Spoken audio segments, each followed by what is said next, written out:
Olá, minhas maravilhosas, sejam muito bem-vindas a mais um vídeo aqui neste canal e num formato completamente diferente para vocês. Trouxe vocês aqui para o meu canto, para o meu escritório, onde eu atendo e recebo as minhas preps aqui todos os dias.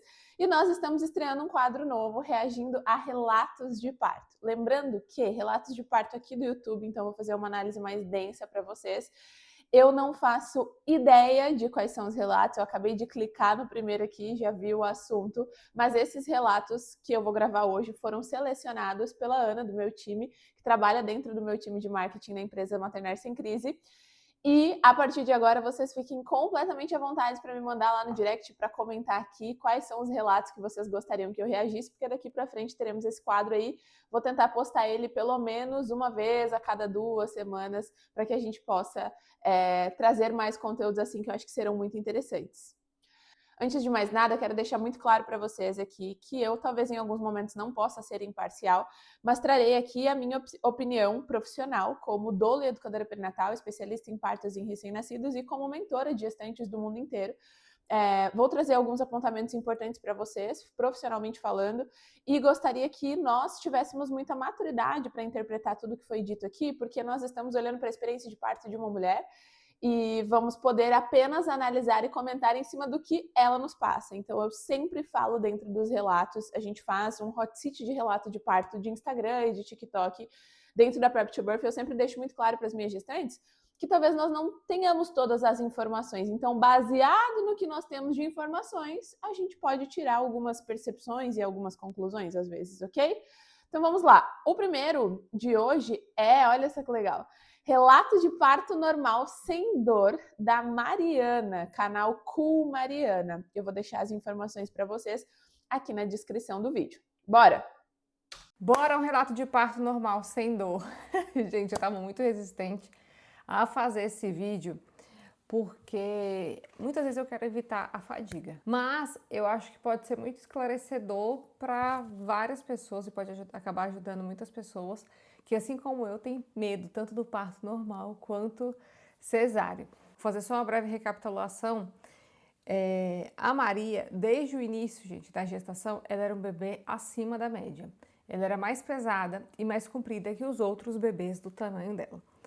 E aí, ela foi crescendo, crescendo, tanto que teve uma época da gravidez que eu tive que investigar, fiz uma investigação profunda aí sobre diabetes gestacional, porque a bebê era muito grande para os padrões e alguma coisa fazia ela crescer muito. Se eu tiver que deduzir assim pelo meu estilo de vida, seria porque, obviamente, tem a questão de genética, tem um monte de ponto, mas também a gente fez uma suplementação bem completa durante a gravidez inteira, né? E aí, eu também comentei com vocês algumas vezes que eu troquei de médico 3 vezes. Por quê? Porque Eu não sei se ela vai se aprofundar nessa questão de peso, mas é muito importante para você que está assistindo saber que o seu corpo, de maneira saudável, não gera um bebê maior do que ele possa comportar e do que ele possa parir. Então, de fato, quando a gente tem um bebê acima da curva, a gente não sabe qual era a curva, qual era o percentil desse bebê, isso é muito importante a gente ficar atento. Mas, assim, a média de tamanho é uma média para todo mundo. Então, a gente sabe que essa média não vai se encaixar todo mundo e tá tudo bem, não necessariamente um bebê que foge um pouco da curva é um bebê mutante, assim, tipo, nossa, que bebê, esse bebê não pode nascer de parto normal e tal. Não. O que é importante é fazer um rastreio, como ela comentou, de diabetes gestacional, não só do segundo trimestre, às vezes acaba fazendo até com mais frequência para acompanhar a saúde dessa mulher. O bebê de diabetes gestacional, ele não é apenas um bebê grande, ele acaba se tornando um bebê gordo, gordinho, porque ele tem um acúmulo maior de gordura em algumas partes do corpo, algumas dobras, abdômen, pescoço. Isso sim pode ser um ponto que leve essa mulher a não ir para um parto normal se a diabetes não estiver controlada, porque mulheres com diabetes gestacional podem e devem ter seus bebês. Nós temos várias gestantes com diabetes dentro da PrEP que tem parto normal. Mas existem cuidados que precisam ser tomados aí, tá? Não sei se ela vai se aprofundar nisso, mas só para silenciar pontas soltas na cabeça de vocês. O bebê grande, tá tudo bem. Se você tá saudável, o seu corpo não vai gerar um bebê que ele não pode parir. Ele não vai fazer isso, ele vai gerar um bebê que ele pode parir e quando esse bebê nascer, ele vai produzir o alimento desse bebê e essa é a lei da selva, é a primeira lei da selva, tá? eu fui muito mal assistida durante o início da minha gravidez. Eu realmente reclamei assim bastante, porque a classe médica tá assim de mal a pior. e passei por 2 médicos assim que tive uma péssima experiência. Falei que nenhum deles chegaram a me examinar. Nenhum tocou em mim, gente, durante 29 semanas, que foi o período que eu passei com essa galera até trocar de médico. Nunca levantaram da cadeira para medir a altura uterina, que é algo que super comum, que tudo quanto é postinho público faz. Uns médicos assim, ia fazer o pré-natal e a galera falava assim, você tem alguma dúvida? Aí eu falava não, ficava por isso mesmo. E eu falei, gente, não é possível. E eu comentei isso algumas vezes e vocês também comentaram que era muito estranho, que eles deveriam me examinar melhor, enfim. E eu fiquei com isso na minha cabeça. Justamente porque na hora que você vai ali para um parto, gente, é algo assim delicado, né? Tá a sua vida ali na mão do médico, a vida do bebê na mão do médico. E de uns médicos que eu não tinha confiança nenhuma. Foi aí que me indicaram o Dr. Natan, que foi quem fez o meu parto. Que assim, gente, indico para vocês de olhos. Eu não vou me aprofundar muito nesse ponto de pré-natal, tá?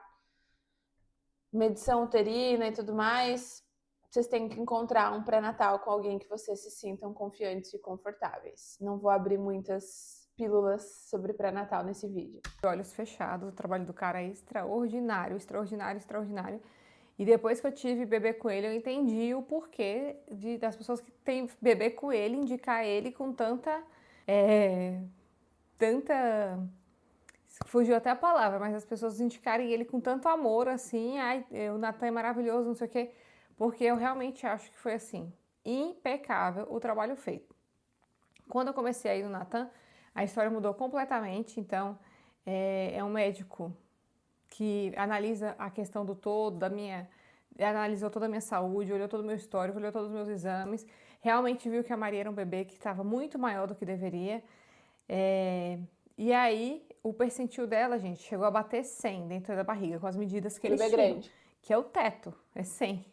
O bebê, no máximo, ele tem o percentil dele é de 0 a 100, e o percentil, para quem não sabe, é uma nota que eles dão dos bebês ali, do tamanho dos bebês. Então, ela é um bebê gigante. Botar 100 bebês numa sala, ela seria o maior bebê de toda a sala. Conversando com o Natan, olhando todos os meus exames, todos os resultados dos meus exames, a questão do líquido uterino, do tamanho que ela estava, do tamanho que estava a minha altura uterina. Então, assim, são vários fatores. É por isso que eu não queria. Eu até pensei em não fazer esse vídeo do relato de parto, porque muita gente, ai meu Deus, eu tenho um sobrinho que nasceu com 5 quilos e não teve problema nenhum. Sim, gente, cada caso é um caso.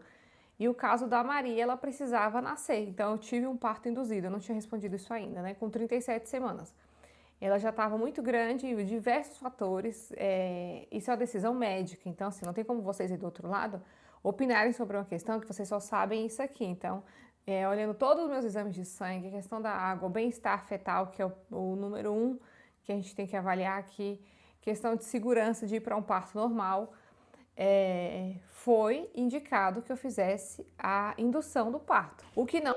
Aqui, um ponto bem importante que eu gosto de conversar com vocês, que é sobre indicações médicas e preferências de conduta. Pensa comigo, essa mulher foi atendida durante toda a gestação até a semana 29, né, que ela comentou, por profissionais que ela não percebia esse cuidado, sabe, esse mapeamento completo, provavelmente não tinha um respaldo deles, uma resposta, uma conversa sincera que fizesse com que ela se sentisse segura.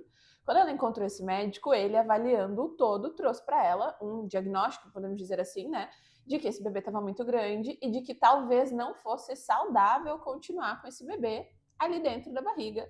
Isso pode acontecer. Porém, entretanto, todavia, eu preciso que vocês entendam que é muito delicado e, de fato, a gente não pode comentar todos os detalhes. Se ela não der para nós todas as informações, a gente não pode analisar todos os detalhes e poder opinar aqui dentro, né? Mas um ponto muito importante é que houve explicação, que ela se sentia segura com este profissional. E eu preciso que vocês entendam que algo acontece para que esse bebê cresça mais do que ele deveria. Então, a gente tem um rastreio de pré-natal justamente para isso, para saber se o bebê está dentro da curva, se o bebê está dentro do percentil, se o líquido está saudável, se está tudo bem, se o tamanho do útero da mulher está dentro do esperado. Então, quando alguma coisa foge da curva, mesmo que a gente não encontre uma resposta na gestação, por exemplo, diabetes gestacional, não foi encontrado diabetes gestacional, mas algo está acontecendo. Então, pode ser que seja mais saudável fazer com que esse bebê nasça antes do que esperar esse bebê ficar cada vez maior, isso prejudicar ele mesmo e a mãe. Só que é um ponto muito importante para você, se você está passando por isso e tem um bebê grande, gente, as indicações de induções ou de cesarianas por conta de tamanho de bebê, vamos ver qual é o tamanho que ela nasceu. Tô curiosa para saber com qual tamanho ela nasceu, com 37 semanas. Mas as indicações de induções e de cesárea, geralmente por tamanho de bebê, em mais de 95% das vezes elas não deveriam ter acontecido. Elas são indicações assim que não tem um todo para acontecer e a gente não sabe se foi o caso dela, vamos entender, né? Mas eu queria deixar isso claro para vocês, tá? Não tinha problema nenhum na altura que a Maria estava, porque a Maria era um bebê completamente pronto, completamente saudável. Eu sei que muita gente vai levar. Tá, e esse aqui é um ponto. Completamente pronto com 37 semanas, a gente não pode dizer que tá completamente pronto. Pronto para nascer. O bebê tá desenvolvido, é verdade. Agora ele vai ganhar peso e desenvolver a maturidade pulmonar, que é uma das coisas mais importantes. Então, no final da gestação, a gente só tem a certeza de que o bebê está completamente pronto quando o corpo entra em trabalho de parto. Nem sempre podemos esperar que o corpo entre em trabalho de parto, mas a gente não pode dizer que o bebê estava completamente pronto para nascer. Vai levantar várias questões, várias hipóteses. E, gente, saiba que estava tudo correto, tá? A Maria, inclusive, agora já está com 11 dias de vida, no dia que eu tô gravando esse vídeo aqui. Já passou pelo pediatra, só notas altíssimas de evolução, bebê super esperto, super saudável, tá 100%. Ou seja, a decisão do médico que estava me acompanhando foi 100% acertada. E a questão do peso também do bebê, muita gente falou assim, mas ela não tá pesada, o meu bebê nasceu com tanto. Mas, gente, o bebê, ela tinha 37 semanas. Ela era maior que outros bebês de 37 semanas, não maior que um bebê de 40, 42 semanas. Se compara, não tem como comparar. Eu tenho um primo que ele tem 1 ano e ele tem 1 metro de altura. Aí você fala, mas eu tenho um tio que ele tem 50 anos e ele tem 2 metros e 30. Olha a comparação, você compara iguais com iguais, né? Eu tô explicando esse óbvio aqui porque eu li os comentários de vocês e gerou essa confusão de algumas pessoas falando, mas eu tenho um bebê que nasceu com 6 quilos, Gente, saibam que foi tomada a decisão correta dentro da ciência, dentro de todos os dados que estavam disponíveis ali pra gente. E aí, quando eu falei pra vocês, comentei, né, que nasceu antes da data prevista, porque a data prevista, pra quem não sabe, porque eu que nunca fui metida com esse meio de maternidade, não sabia. A data prevista do parto é com 40 semanas. A porcentagem de bebês que nascem exatamente com 40 semanas é muito pequena. Mas eles colocam 40 semanas, é uma convenção. Muitos bebês nascem com 35, 36, 37, que a partir de 37 não é mais prematuro, né? Poucos bebês nascem com 35, 36, 37, a minoria, tá? A maioria nasce na semana 40. Prematuro, né? A Maria não é prematura. 38, 39, chega até 42, então assim... A curva começa a aumentar na primeira gestação a partir de 39 semanas mais 4 dias. Alguns bebês nascem antes, a maioria nasce depois. Se eu não me engano, eu não quero trazer dados errôneos para vocês, eu vou colocar aí na tela. Mas a média, se eu não me engano, é de 20% que vai nascer antes dessa semana 38. É a minoria. 40 é uma estimativa. A Maria nasceu com 37. O médico, com toda a sabedoria dele, todos os dados que ele tinha sobre a minha saúde, viu que era a hora de induzir o parto da Maria. A Maria nasceu de parto normal, mas eu já citei isso algumas vezes, acho que a pessoa tem que ter filho da forma que ela quer. Se ela quer cesárea, se ela escolheu fazer uma cesárea, a gente já está em todo o direito dela. Eu, a princípio, cogitei realmente fazer uma cesárea, porque eu tinha muito medo de fazer o parto normal, muito, muito medo. Mas também tinha muito medo de fazer a cesárea, porque eu não gosto de cirurgia, de corte e tudo mais. Então, na verdade, tinha medo dos 2 partos. E aí, todos os médicos que passaram antes do Natan, que no caso foram os 2, eles falaram assim, então vai pra cesárea. E tinha, inclusive, o primeiro médico que me acompanhou, ele só faz cesárea. E também foi um negócio que eu achei ruim, porque, querendo ou não, eu pendia mais pra cesárea, mas ele só fazia cesárea. E aí eu pensava, e se eu não quiser fazer cesárea? Chegar lá na frente e eu falar, não quero fazer, que foi o caso. Se a gente quer uma mesa de madeira, a gente não vai na marmoraria pedir orçamento de mesa, a gente vai no marceneiro, né? Isso aí. Se você está em busca não decidir ainda e você for com um profissional que só vai fazer uma coisa, provavelmente ele vai te levar para este caminho. Ah, Laís, o meu médico ele só faz cesárea, mas ele disse que ele vai atender uma parte normal. Confia, confia, minha irmã, confia. Vigia. Enfim. E aí o Natan, quando a primeira consulta que eu fiz com ele perguntou por que eu queria fazer a cesárea. Eu expliquei que eu tinha medo e tudo mais. E ele foi e me explicou o parto normal de uma forma que ninguém tinha explicado. E o Guilherme até falou assim, nossa, que loucura, ele conseguiu te convencer. Justamente porque o cara é médico.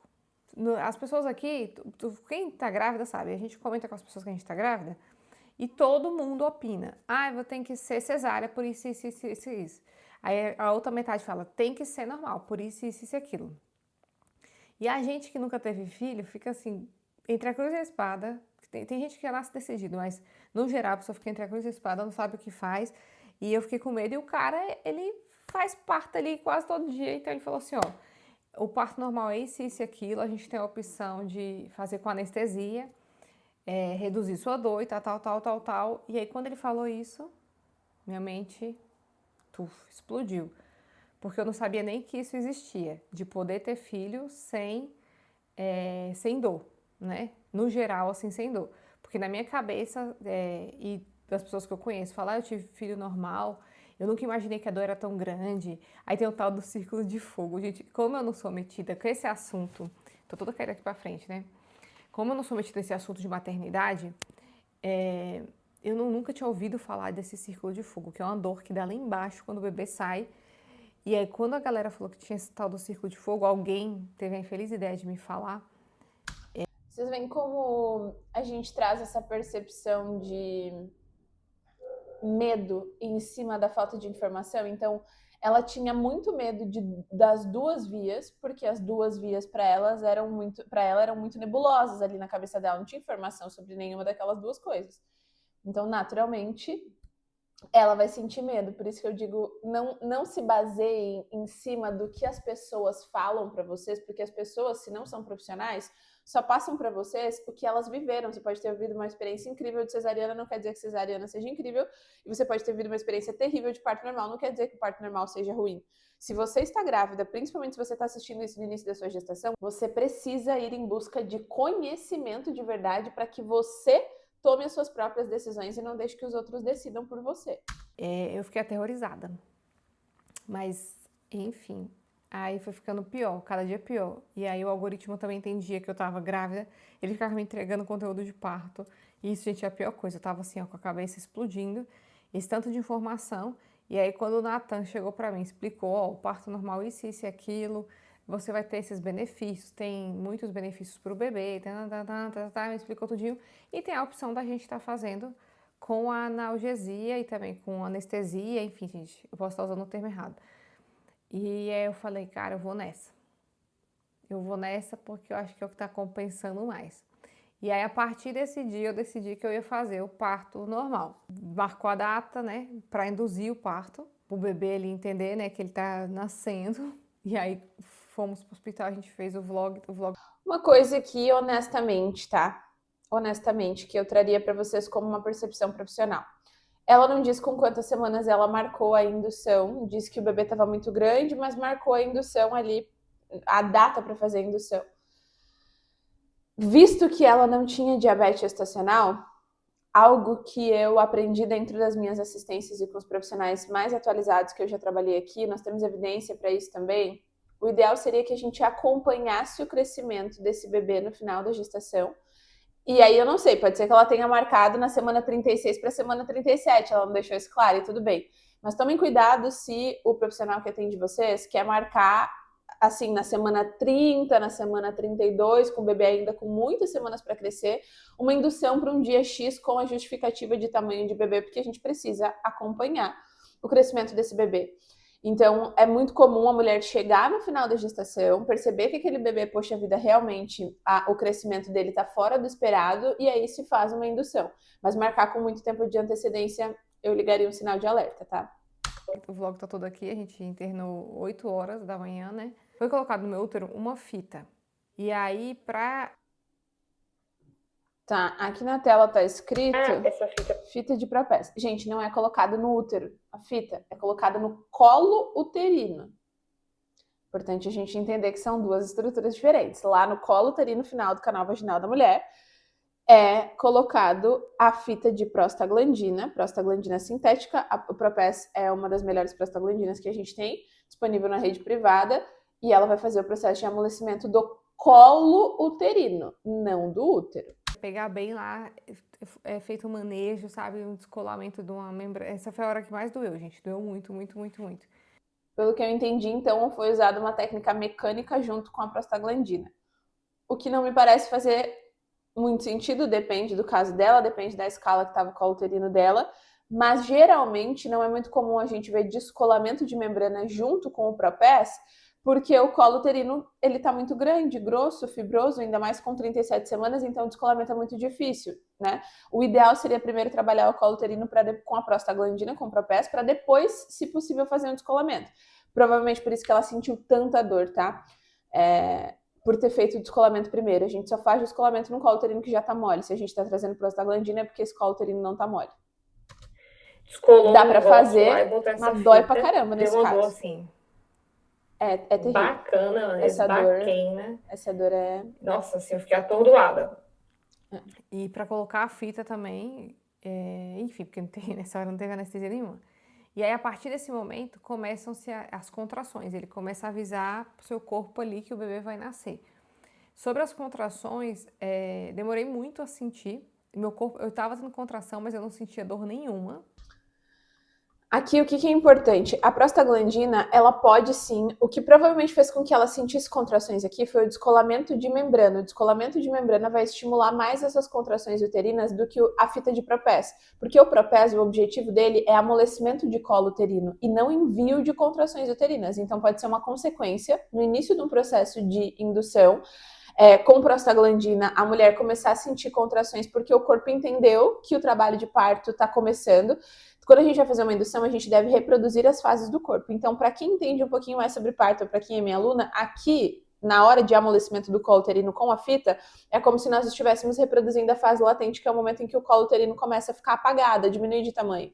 Então, o que fez com que ela sentisse essas contrações, bem provavelmente, foi claro que uma soma de muitas coisas, mas o descolamento de membranas, e não só a fita isolada ali da prostaglandina, tá? E vai demorar para sentir mesmo, porque o objetivo do comprimido da fita era outro. O que parecia mágico, eu não sentia não sentia dor nenhuma. Eles chegaram a colocar aquele aparelho, né, que mede o nível de contração, os batimentos e tudo mais, mas dor eu não estava sentindo. Com o passar do dia ali, né, vai passando o dia, essas contrações elas foram aumentando, que é a ideia justamente desta fita, que ela é colocada ali. E aí o que eu senti uma cólica forte, né, no pé da barriga, assim, nas costas. Primeiro só no pé da barriga, depois ela passa para as costas. Então seria uma cólica muito forte, assim, dá na frente e dá atrás. Nada insuportável no meu caso, porque também é uma questão extremamente pessoal. Cada pessoa descreve o parto de um jeito. E a gente fez vários exercícios. Eu tava com a doula, que era a Bruna, que foi muito útil nesse momento, assim, porque você fica assim, o que eu faço? E aí eu fiquei fazendo vários exercícios, que esses exercícios são específicos. Embora nós tenhamos acompanhamento no presencial, a minha recomendação para mulheres preparadas, você está aqui no canal das mulheres mais bem preparadas deste Brasil, então vou trazer as minhas percepções como mentora aqui, é que você saiba o que fazer, independente de qualquer situação. Você está planejando um parto normal, está planejando uma cesárea, muita coisa pode mudar no final da sua gestação. Você não pode, não deveria, pelo menos, contar única e exclusivamente com os profissionais que estão te assistindo ali dentro do presencial, para poder te dizer o que você tem que fazer em cada momento, como você pode agir, como que você toma decisões. É importante que nós tenhamos o conhecimento para poder entender em que momento cabe fazer um exercício, em que momento não. A gente não sabe como estavam as contrações uterinas dela aqui, tá? Mas início de indução, geralmente, o exercício a gente pode guardar a depender de como estiver as contrações. Pode ser que ela já estivesse numa fase mais ativa, não tá ficando muito claro. São específicos por o bebê descer e encaixar, ele tem que encaixar e descer, e todo o negócio tem que ficar na posição certinha para ele nascer, que aí já eu explico na frente sobre essa questão da posição, porque a Maria não estava na posição certinha, e o bebê vai encaixando ali, por isso que eu passo o tempo inteiro fazendo exercício, tanto que no outro dia, gente... Não precisa passar o tempo inteiro fazendo exercício. Isso é uma coisa importante da gente trazer aqui. Exercício tem momento certo para chegar, tem indicação correta, existe exercício de encaixe, como ela disse, fazer o bebê descer, rotacionar, e nós devemos usar ele no momento certo do trabalho de parto para não criar um cross-parto, essa mulher ficar extremamente cansada. Então tem mulheres que acabam passando por experiências assim de muito desgaste físico durante o parto que dá certo e que não precisava ter tido todo aquele desgaste, e tem outras que não conseguem chegar até o final do trabalho de parto justamente pelo desgaste. Então é importante que você aí desenvolva o repertório capaz de julgar em que momento do parto faz sentido fazer cada exercício, independente se é uma indução ou se não, tá? É que a Maria nasceu, o lugar que mais me doía eram as coxas, do tanto que eu agachei. Isso não tá certo. Ficar com dor muscular no dia seguinte do trabalho de parto, de tanto que você agachou, não é cross-parto, gente. Ninguém é pra fazer treino durante o trabalho de parto. Não precisava. E foi isso, ficamos o dia quase todo lá nesse agacha, desagacha, levanta e dava essa contração.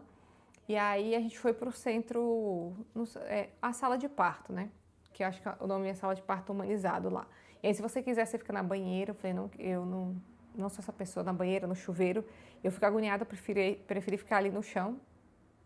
Eu tinha feito algumas sessões de fisioterapia pélvica para dar uma laceada nesse assoalho pélvico, também treinar a respiração. A fisioterapeuta que me acompanhou também me ensinou como fazia, que foi a Ayla, né? Vou botar o arroba da Ayla aqui também. Como fazia o expulsivo, que é uma força que eu nunca tinha pensado assim. E aí eu consegui entender como é que era a força que eu deveria fazer, que era uma força comprida, Consciência corporal. diferente, porque muita gente fala que é tipo a força do cocô, e não é a força do cocô, é uma força tipo na frente. Ainda mais porque eu ia estar anestesiada, não ia sentir muito, então eu tinha que ter uma concentração maior para saber o que eu estava fazendo. E aí a gente continuou fazendo os exercícios. Isso não conta como trabalho de parto. Eu achei que da hora que eu entrei no hospital até o final, eu tinha feito o trabalho de parto, tipo assim, 12 horas de trabalho de parto, e não é verdade. E aí continuamos fazendo isso, aquilo, outro. Até por isso que a gente recomenda que que os exercícios eles venham numa fase mais pertinente e ativa do trabalho de parto. Existem algumas posições e exercícios legais para serem feitas na fase latente, que é a fase mais inicial, mas geralmente elas não trazem tanto resultado para nós quanto numa fase mais ativa com contrações mais intensas, que é quando de fato a gente consegue usar a contração como uma aliada da movimentação. Se a gente for fazendo alguns tipos de movimento específicos sem um bom ritmo e cadência de contrações, a gente só tá cansando, a gente não tá ajudando o bebê necessariamente, tá? Então isso é uma coisa. Esse ponto do exercício aqui, até agora, é o ponto mais importante que você tem que carregar com você, para que você se prepare bem para isso. Comecei a dilatar.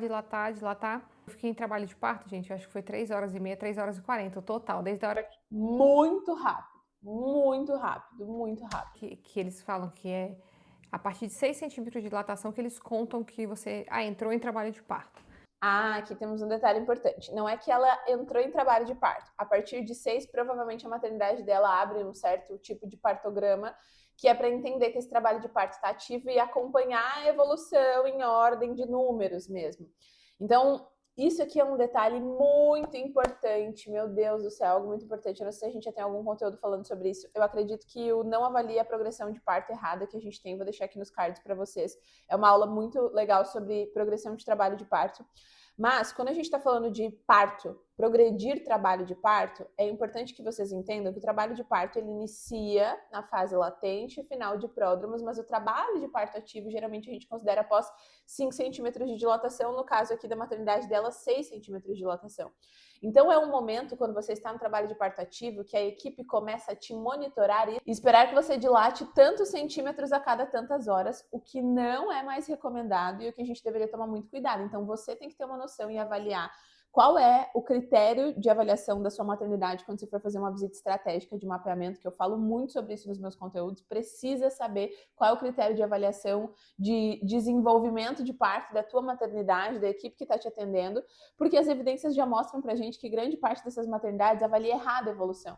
Então, no caso dela, que ela teve muita sorte, graças a Deus, ela teve um trabalho de parto super rápido. Então, ela não foi prejudicada por essa análise da maternidade. Mas poderia ter sido, tá? Induções geralmente são bem lentas. O caso dela é um caso bem isolado, de ter tido um trabalho de parto rápido induzido. Então, consideravelmente, parece que essa fita fez efeito em mim, porque tem gente que passa mais de um dia com essa fita e não faz efeito. Essa fita aqui Foi E a inserida, fita é você ótima. sabe aonde? Aonde? Outra coisa que me pegou também na minha balança, né, do parto normal e do cesárea, porque a cesárea você fica meio que imobilizado. Tem que ficar deitado lá, né? Não fica preso, mas fica com os acessos assim, com os braços abertos. Os caras sobem um pano aqui. E eu pensei assim, me deu uma leve fobia, uma claustrofobia. Não tem um muito grande, mas tem um pequeno. E eu falei, gente, esse negócio não vai dar certo. E no parto normal você tem essa mobilidade. Eu ia para um lado, ia para o outro. Falava com o Guilherme, falava com o doutor, falava besteira. O Guilherme falou que só falava besteira. Porque o medo também tomou conta da minha pessoa. Tô brincando, nem tanto. Tomou na hora da anestesia, que me doeu muito. E aí quando começou a aumentar a contração, viu-se que era a hora de entrar a anestesia. E aí eu tomei a Hack, que ela dá num lugar que é diferente e também na dosagem totalmente diferente do que numa cesárea. E tomei a peridural. Eles vão dando uma dosagem pequena. Você continua sentindo as pernas, eu continuava sentindo tudo. Ela tomou 2 anestesias, então. A Hack e a Peri. Só que a perna fica meio pesada, então quando você pisa no chão assim, parece que ele tá andando na água, sabe? Mas você fica ali totalmente consciente, totalmente diferente da cesárea. É totalmente diferente, gente, porque a dosagem da anestesia é diferente, porque é uma complexidade diferente. E aí tomei essas 2 anestesias e aí eles davam uma dosagem pequena e aí ia passando o tempo. Quando a dor começava a voltar, as contrações, e começava a voltar a dor, aí eu pedia para reaplicar, né, o repique. Eu falava, gente, pelo amor de Deus, me reaplica o negócio, porque Para quem não sabe, a gente pode fazer esse repique de anestesia, analgesia, né? Não, o termo correto não é anestesia no parto normal, é analgesia de parto, durante o trabalho de parto. Algo muito importante, eu falo muito isso para as minhas preps, a gente não pode se basear em um relato isolado de parto para dizer que a gente, nossa, eu com certeza vou ter uma experiência parecida com aquela. Isso que ela fez de trazer repique, geralmente é o que mais, cientificamente falando, aumenta tempo de trabalho de parto.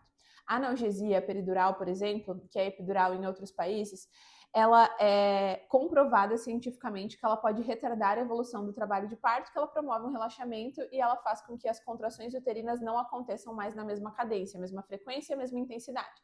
Consequentemente, vamos supor que o seu trabalho de parto ia acabar em 5 horas. Você tomando uma peridural, uma epidural, enfim, o seu trabalho de parto pode levar 10, 12, 14 horas para acabar. E quando a gente faz esse repique, esse tempo pode se arrastando ainda mais. Então é algo que eu não recomendo que as minhas gestantes façam. A gente tem, inclusive, uma aula explicando a analgesia, ela não necessariamente é um vilão dentro do parto, mas ela precisa ser usada com muita consciência. Quando a gente vê um relato de parto isolado de uma mulher que teve uma ótima experiência usando analgesia, a gente acha que essa experiência vai ser maravilhosa. E a minoria das mulheres tem uma boa experiência usando analgesia. Então, sim, é super possível. Inclusive, eu gosto sempre de usar agora aquele exemplo da Damila, que é o mais recente. A Damila foi uma prep minha. Se vocês olharem lá nos meus reposts do Instagram, vocês vão encontrar vlog de parto, relato de parto. Ela é influenciadora, então assim, ela postou 1 milhão de coisas sobre o parto. E ela, durante toda a gestação, falou que não queria tomar analgesia. Eu preparei eles para uma possível analgesia, assim como eu preparo todos os casais, dizendo exatamente dosagem, cuidados, momento do parto. E para ela foi uma ótima experiência, porque ela tinha muito repertório para conseguir tomar boas decisões naquele momento. E a maioria das mulheres não tem uma boa experiência com analgesia justamente porque acha que é só tomar, tá tudo bem, vou ficar fazendo repique. Ah, não aconteceu como o da fulana, assim. Porque o que aconteceu com a fulana foi a minoria. Então isso é muito importante de vocês saberem, tá? Inclusive, se você quiser, eu vou deixar uma automação ativa depois desse vídeo. Alô, edição, me lembra? Manda lá no meu direct, vai lá, Laís, viu o relato de parto? Quero a aula de analgesia. Se você mandar a palavra analgesia, abrir a conversa comigo lá no direct, mandar a palavra analgesia, vai te enviar automaticamente uma aula secreta que eu tenho, que não está exposta ao público aqui, explicando algumas questões importantes que você precisa saber sobre a analgesia de parto. Então, se você mora fora do Brasil, está pensando em tomar uma epidural, se você está aqui pensando em tomar uma peridural, assista essa aula. Só mandar lá no meu direct do Instagram analgesia que eu te envio o link. eu tava com medo, porque eu falei, vai que essa menina nasce de uma vez e não aplicou. E aí, nisso, o que aconteceu? Era legal a gente saber quantos centímetros de dilatação ela tava quando tomou essa analgesia, né? Mas não dá pra saber. O doutor Natan, o tempo inteiro ali vendo como é que tava a Maria, se estava encaixada, se não estava encaixada, dilatação, um monte de dado que eu não lembro mais nem o nome. E aí viu que ela estava já encaixada, porém, olhando para frente. E vocês sabiam que é muito difícil o bebê. Eu não lembro exatamente o dado, mas eu creio que somente 3% dos bebês conseguem nascer nesta posição em parto normal, olhando para frente. O bebê tem que estar olhando para trás. Eu não sabia disso, ele tem que estar... Ele vai rotacionar para olhar para trás. Então, a depender do momento do parto que ele estivesse, ela ainda iria rotacionar. Ou não, vamos descobrir, né? Mas a maioria dos bebês precisa nascer com a cabecinha virada para trás. Encaixado ali no lugar dele e os olhinhos dele para suas costas. E a Maria estava olhando para frente. E aí, quando o Nathan viu isso, ele falou... Aí até aparece esse trechinho no vídeo do vlog, que ele fala assim, ó... Essa posição que ela tá aqui, e aí ele explica tudo. Ele falou assim, é muito difícil dela nascer. Parto normal, é um expulsivo muito mais longo, tipo assim, 3 horas, já era 11h30, ela nasceu 11h30 da noite. Já era essa hora aí, já eram umas 10 horas. E aí ele falou isso, que... Gente, eu passo o dia inteiro bocejando, né? Porque também a gente dorme picado aqui em casa agora, né? Mas ele explicou justamente isso pra mim, que esse trecho, se vocês quiserem ver, vocês vão ver lá. Que era muito difícil, mas que eles tinham recurso de usar o vácuo. Agora voltando um pouquinho antes disso aí, tá? Minha bolsa teve que ser estourada, que também é outra coisa. Eu achava que toda grávida que engravida, a bolsa dela estoura, mas essa porcentagem também é pequena, então a minha bolsa teve que ser estourada. Aí estourou a bolsa, enfim. Quem é PrEP aqui vai aprender, vai pegar referência, eu não vou nem falar nada, mas é importante vocês saberem que o rompimento artificial de bolsa é algo que precisa ser, olha, a gente deveria fazer um conteúdo só para falar sobre ele, é algo bem delicado, mas ele não deveria ser feito, nem dentro de um cenário de indução. Se você for pesquisar, pega você e pesquisa, não vou nem falar muito, pesquisa você. Qual é uma consequência, a primeira e maior consequência de romper a bolsa de maneira artificial durante o trabalho de parto, seja ele um processo induzido ou não, culminar o bebê numa má posição. O bebê precisa fazer o movimento de rotação da cabeça e quando nós rompemos esta bolsa, a gente pode impedir que o bebê continue o processo de rotação. Será que esta bebê não teria virado a cabecinha se a bolsa não tivesse sido rompida de maneira artificial?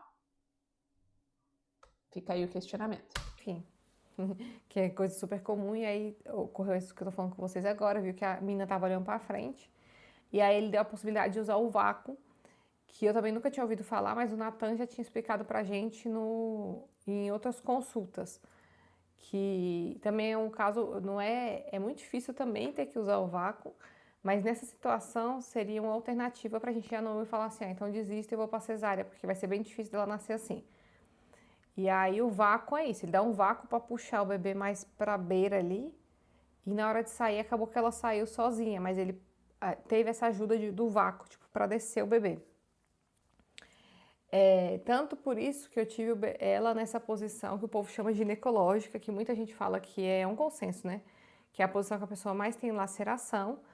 Eu já tinha até testado outras posições, dá para nascer naquela banqueta, de lado, não sei o quê. Mas para usar o vácuo e ele ter total controle do que está fazendo, que é o mais importante, essa posição é melhor. Então foi por isso. Verídico, tá? Para usar o vácuo, parto instrumental. No caso, o parto dela foi induzido e instrumental. Até certo ponto, né? A gente precisa que a equipe técnica vai precisar que a gestante esteja em posição ginecológica para ter domínio ali do instrumento. Por isso que eu tive o bebê nesta posição, que algumas pessoas questionaram, que realmente dá mais laceração, mas pelo uso que eu tive que fazer do vácuo, enfim. E aí o vácuo também, gente, o profissional tem que saber usar, é um negócio muito específico também, porque se o profissional não souber usar, não for uma pessoa extremamente habilidosa, que é o caso do Nathan, pode dar muito errado. Mas como vocês viram, deu tudo certo, já perfeito. E aí foi se usado o vácuo, que eles encaixam lá dentro e vai puxando o bebê ali manualmente, ele vai dosando a pressão que ele vai usando, por isso que ele estava apertando o negócio aqui certinho, gente, cravado, porque o cara é mestre e vai puxando. E aí depois com o vácuo, fiz algumas forças, vocês viram ele fazendo força, assim, e a Maria nasceu às 11h29, quase passou pro dia 1º. Oi, gente, tô só bocejando aqui. Tive uma laceração, grau 2, porque acaba que o vácuo ali, tem a questão do vácuo e também tem a questão do tamanho do bebê, que ela já era grande, a circunferência. laceração não tem a ver com tamanho de bebê. Tem a questão do vácuo, da posição e, como ela mesma disse, da força. A gente tem um vídeo aqui te falando técnicas para um expulsivo. Se você assistir esse vídeo, você vai aprender que o que influencia na laceração é, primeiro de tudo, relaxamento da musculatura perineal, relaxamento pélvico. Se você está deitado de barriga para cima, você já não tem muito relaxamento. Se você faz força, você acabou com um pouco de relaxamento que poderia ter ali. A outra questão é a força, a maneira como eu empurro, eu aumento a tensão e aumento a pressão, o impacto do bebê contra o períneo.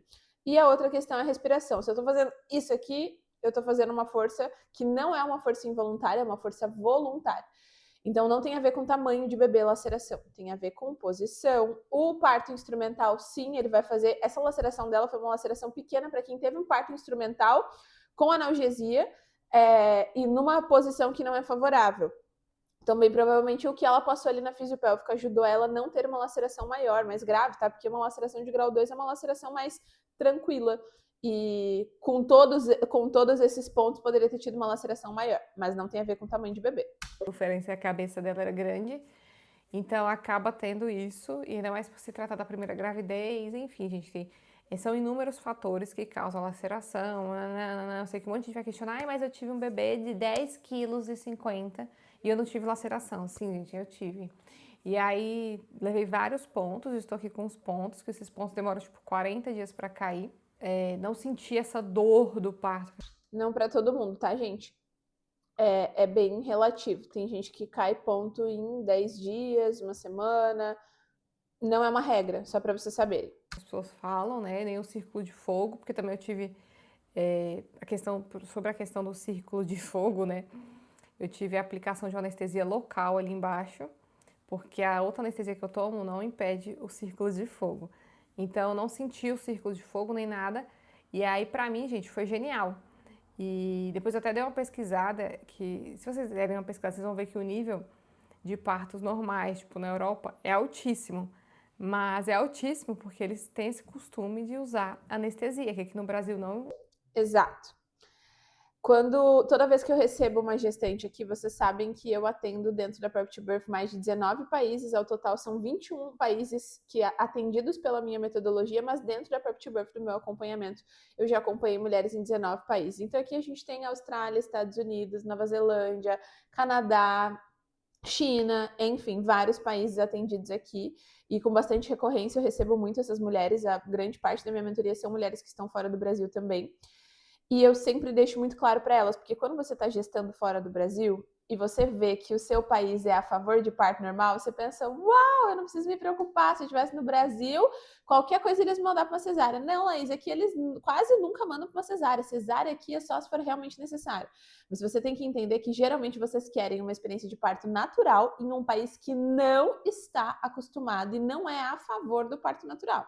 É a favor do parto vaginal, conduzido, induzido, anestesiado. Então é completamente diferente. Seu preparo deve ser tão profundo quanto quem vai parir no Brasil. No Brasil a gente luta contra a cascata de intervenção cesariana e aí a gente luta contra o parto completamente anestesiado.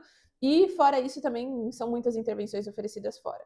Então sim, as taxas dos países de fora são maiores para parto normal, porque esse parto, geralmente as mulheres têm um parto anestesiado. Não tem, tipo, vai ter bebê normal e na raça. E fora do Brasil isso é muito comum. Muita gente tem parto normal com anestesia. Então é por isso que também aumenta as chances do povo aceitar, igual eu, assim, tava morrendo de medo. Aí falaram que não ia ter dor, achei bacana. E aí tive essa questão que eu falei pra vocês da laceração, que eu tô cuidando aqui, agora que tá secando. No começo não doeu. Você fala assim, doeu no primeiro dia, no segundo, não doeu, gente. É um negócio assim impressionante. Mas agora, assim, tem uns 2 dias, uns 3 dias, eu acho que tá cicatrizando e dá umas repuxadas, assim, umas pontadas, parece que tem uma agulha enfiando, assim. E dá um choque, assim, pelo amor de Deus. Mas já era de se esperar, o Nathan já tinha explicado tudo certinho, assim, que depois quando começa a cicatrizar, começa dessas pontadas. Mas não tive inflamação, não teve nada errado. Tipo assim, deu os pontos e ficou por isso mesmo. Eu sei que vocês vão perguntar quantos pontos, não sei, gente, porque ele faz tipo um ponto contínuo, não é aqueles pontos um por um, então não dá pra contar, mas foi grande o negócio. Bastante laceração, mas o Nathan, ele estava até explicando que se a pessoa for ter um segundo filho, é quase impossível ter que usar o vácuo, já que usou no primeiro, porque o corpo ele é inteligente, né? Então ele já entendeu qual é o esquema e é muito difícil que tenha-se que usar uma segunda vez. No geral, gente, foi isso, assim. A laceração, a chance é menor mesmo. Mas o parto instrumental depende da conduta do parto. Estou, assim, muito medrosa em relação ao hospital. Vocês sabem que me acompanham aqui. Eu detesto levar agulhada, injeção. Não falei da... Nossa, doeu muito, gente, a anestesia. Nossa senhora, a anestesia doeu muito, assim. Doeu muito, muito, muito, muito, assim. Eu fiquei atordoada. Dá um choque, assim, ó. Eu nunca tinha levado anestesia na vida. E aí, ele dá uma agulha. Gente, eu não sei nem explicar. Ela dá um choque e vai irradiando. Eu vejo muita gente falando assim, nem senti dando anestesia, que deram... Nossa senhora. Deu uma e aí dá outra, assim, e tem uma hora que dá uma queimada ao redor, assim. Mas, assim, eu falei, leva a dor da anestesia ou arrisco para ver qual é a dor do parto? O parto dela foi tão rápido, gente, mesmo com anestesia, ela podia ter ido sem Pode ir anestesia. seguro. Então eu falei assim, eu sei que eu vou dar anestesia, que eu já sei que dói. E a anestesia, ela continua doendo. O anestesista me falou na hora, e depois o Nathan também explicou. E eu gostei muito disso também, do trabalho do Nathan. Ele deixou tudo muito explicadinho o que ia acontecer. Então eu sabia exatamente o que ia acontecer. Isso facilitou muito a minha mente naquela hora, porque eu sabia exatamente o que estaria acontecendo. E eu não sei se você gosta disso, mas eu gosto de saber o que vai acontecer ali, o que eu vou esperar, o que eu posso esperar, o que eu não posso esperar. E isso foi muito bom para mim ali, ter o meu mini controle sobre a vida. O anestesista falou, né, que também, e o Nathan, como eu estava falando, que durante um mês, assim, mais ou menos, eu ia lembrar que eu levei uma anestesia. E é exatamente isso. Às vezes eu tô andando e dá um choquinho ali na lombar, um pouquinho mais perto da bunda, que é onde passou o acesso. Aí você, ai... Aí você lembra assim, é melhor isso que a dor dos 80 ossos quebrados lá na hora do parto normal. Nada de dor de 80 ossos quebrados, gente, por favor. Não pense nisso, não acredite nisso. A gente vê aqui claramente. Bom, eu vou deixar pra fazer minhas percepções no final. Mas aí dá um leve choquinho assim. E é isso, deixa eu ver aqui se faltou alguma coisa. Acho que não faltou não, gente. Eu acho que foi muito acertada a decisão minha, assim, de mudar e tentar o parto normal. Sobre a questão da cesárea, se ela não tivesse nascido no vácuo, né, a gente teria que ir para cesárea. E no fim, gente, o que importa, eu acho, é a saúde da mãe, tanto mental quanto física, e da criança. Então, se é uma decisão da mãe fazer o parto cesárea, gente, faça. Se precisou, também faça, que eu vejo que muita gente se sente culpada por ter que ter ido para cesárea, fica assim muito triste. E a gente, numa hora dessa, tem que pensar que você tem seu bebê ali e pronto, assim. Não importa se foi cesárea, normal, fez o que dava. Tem essa galera radical que quer impor a opinião deles acima de tudo. Tipo, tem que ser isso, tem que ser daquele jeito, tem que ser não sei o quê. Tem que ser normal, mas tem que ser sem anestesia, tem que parir de lado, de 4, de não sei o quê. Não pode induzir o parto, não pode não sei o quê. Gente, ninguém sabe de nada.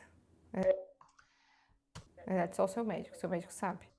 Aqui a gente tem um ponto muito importante. Eu vou trazer as minhas percepções no final desse vídeo, mas ninguém sabe de nada, só o seu médico sabe. É a maior mentira que você pode contar para você mesmo durante a sua gestação. Essa mulher não sabia de nada. Ela não sabia de grande parte das coisas, como ela mesma diz. Eu não sabia disso, eu não sabia daquilo, eu não sabia sobre a bolsa, eu não sabia sobre a posição do bebê, eu não sabia sobre o remédio, eu não sabia que isso aqui doía, eu não sabia.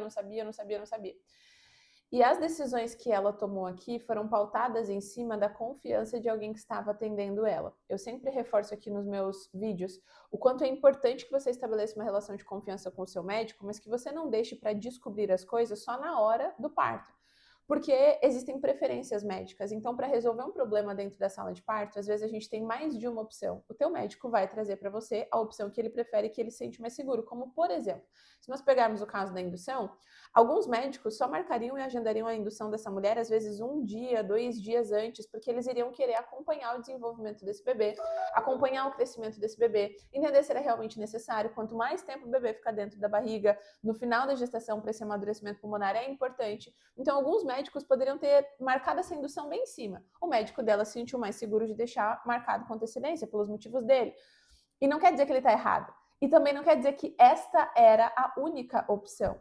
Então, quando a gente confia cegamente em cima de um profissional e tira totalmente de nós a responsabilidade de tomar boas decisões que são nossas decisões, que deveriam ser nossas e que nós temos este direito dentro da sala de parto também, a gente acaba ficando à mercê da sorte. Então aqui ela encontrou um médico que ela gostava muito, que ela se identificava muito, e esse médico para ela foi muito legal, foi o salvador da pátria e teve uma condição maravilhosa, respeitosa e no final deu tudo certo. Mas existem vários pontinhos que a gente viu aqui que poderiam ter desencadeado essa mulher a uma experiência que ela não gostaria de viver, as consequências de uma cesariana que talvez não fosse necessária por um parto completamente conduzido, induzido, anestesiado. Então assim, deu tudo certo, mas poderia não ter dado. E aí, quando a gente coloca essa responsabilização em cima inteira de tudo no médico, a gente também, quando dá errado, quer responsabilizar o médico. Sem entender que, muitas vezes, a gente também tem responsabilidade dentro da tomada de decisão que a gente terceirizou e não trouxe para nós essa responsabilidade. Então, tenham muito cuidado quando vocês ouvem esse tipo de narrativa. Isso é muito importante. Então, o médico sabe o que é melhor para você, porque ele olhou seus exames, ele viu todos os dados, e é isso. Foi uma experiência muito... interessante, bem menos difícil do que eu achava. Eu acho também muito devido à equipe que me acompanhou, que todo mundo conseguiu ver ali durante o vídeo, que foi uma equipe assim extraordinária, gente. Todo mundo. Eu tive o bebê no Hospital Brasília, Maternidade Brasília aqui em Brasília, obviamente. E eu realmente fiquei assim bem chocada. Foi um fator decisivo para mim. Eu visitei outros hospitais e muita gente elogia a equipe médica, de enfermeiros também, lá do Brasília. E fala dessa questão da humanização deles. E este foi um dos fatores decisivos para eu escolher o Brasília. Um dos pilares da humanização é medicina baseada em evidência científica.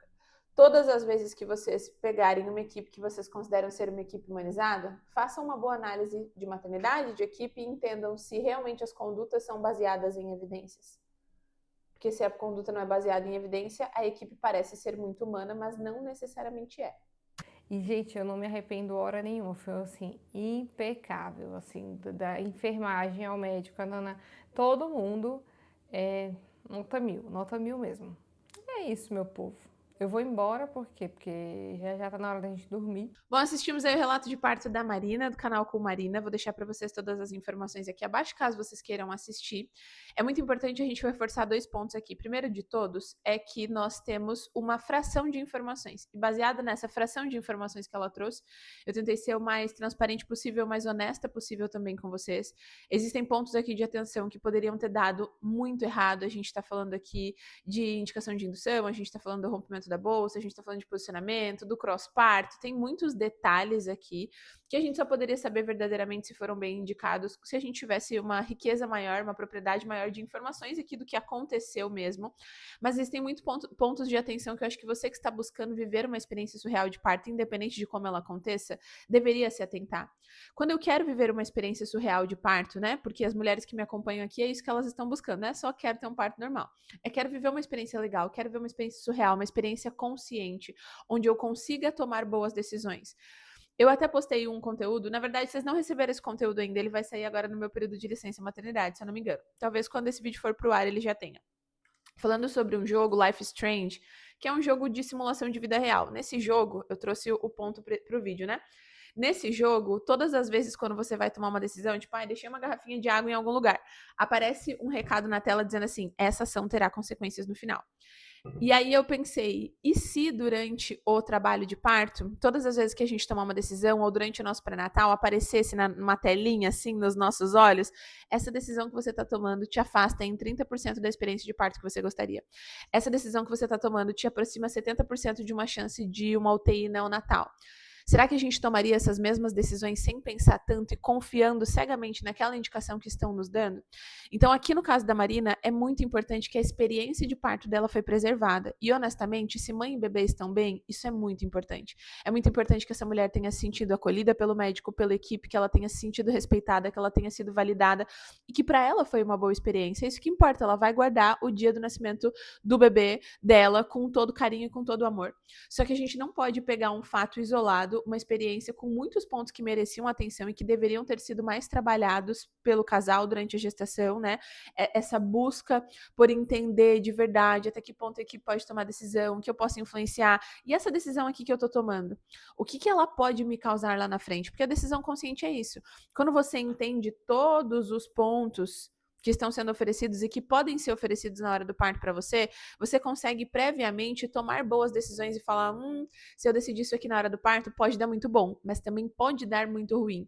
E aí, quando eu aceito ou nego durante o trabalho de parto, eu tô aceitando ou negando, entendendo as possíveis consequências que isso pode me trazer. No caso dela, ela não fazia ideia das possíveis consequências de muitas das decisões que ela tomou aqui dentro, e todas elas tiveram um desfecho positivo, graças a Deus, mas poderiam não ter tido.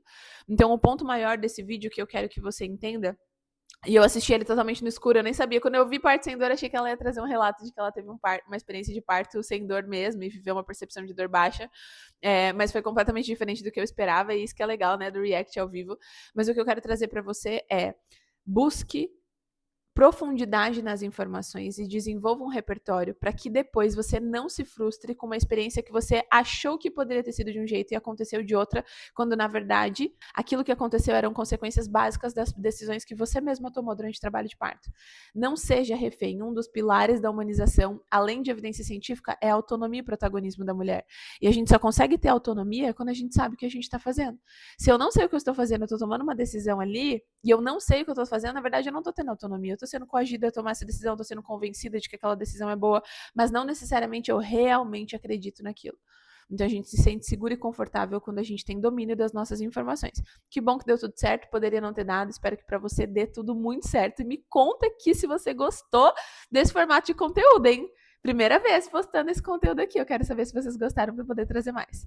Combinado? Grande beijo e até o próximo vídeo. E antes de ir embora, manda pra mim vídeo que você quer que eu reaja aqui no próximo, tá bom? Fui!